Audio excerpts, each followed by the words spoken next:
and thanks for joining on this glorious and amazing day. What questions do you ask for children?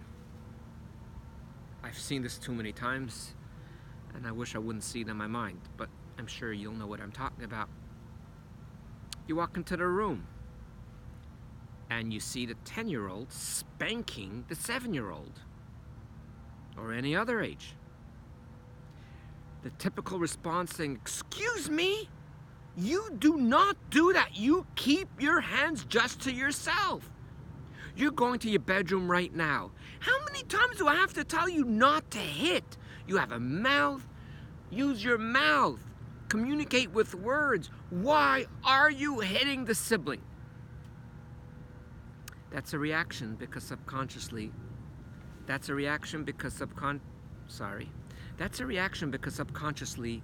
you have looked at the situation with the lens of a picture.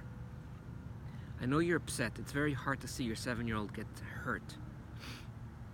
But what you can do is, when you're calm, and if not, just wait for a few minutes or maybe a few hours. Obviously separate the two children, and there should be supervision because it's never a child's fault. It's always our fault. The reason why it happened in the first place because there wasn't supervision in that room, but that's a separate talk for right now. And you ask the 10-year-old child, you repeat to them what you have seen, and you tell the child, you say, I've seen you hurt your sister when I came into the room 20 minutes ago.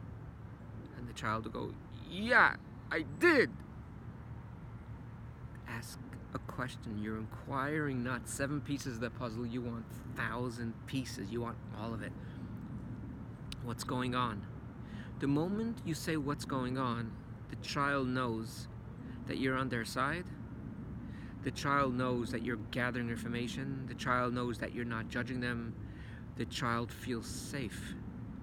And the child will burst out crying.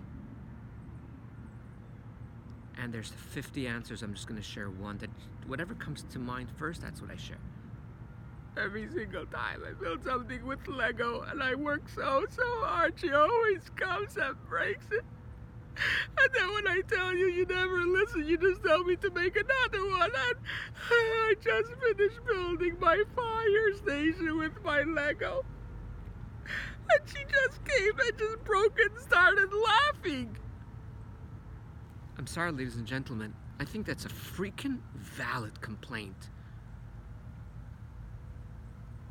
I'm not justifying kids should be hit. Now as a parent, you have now received, well, not all 1,000 pieces, because there's still missing pieces while your daughter's doing it, and me and you know, because she's looking for attention, she wants to engage, and she wants to have a brother to play with, and that's why she does it, but that's not a topic for right now.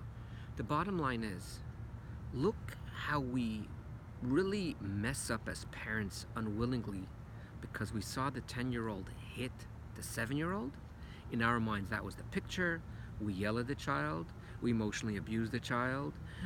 And I'm not going to go further with the damage that's done when we never inquired what's going on. And in this story, which there's hundreds of stories similar to that, we see that there's a lot more pieces than just the 10-year-old hitting the 7-year-old, which then the way you will deal with the hitting will be extremely different. And I don't have now 3 hours to talk about it because there's so many moving pieces and there's so much in it. But the main part of this conversation that doesn't connect is never to have children by themselves at a young age. And I don't mean to be a helicopter parent, but to sit on the side because to train and to see how to deal with stuff, to teach them, or even more, which I'm writing a book about it now, is how to be a living example, how to deal with conflict. And when we're a living example, they will know how to copy and mimic us.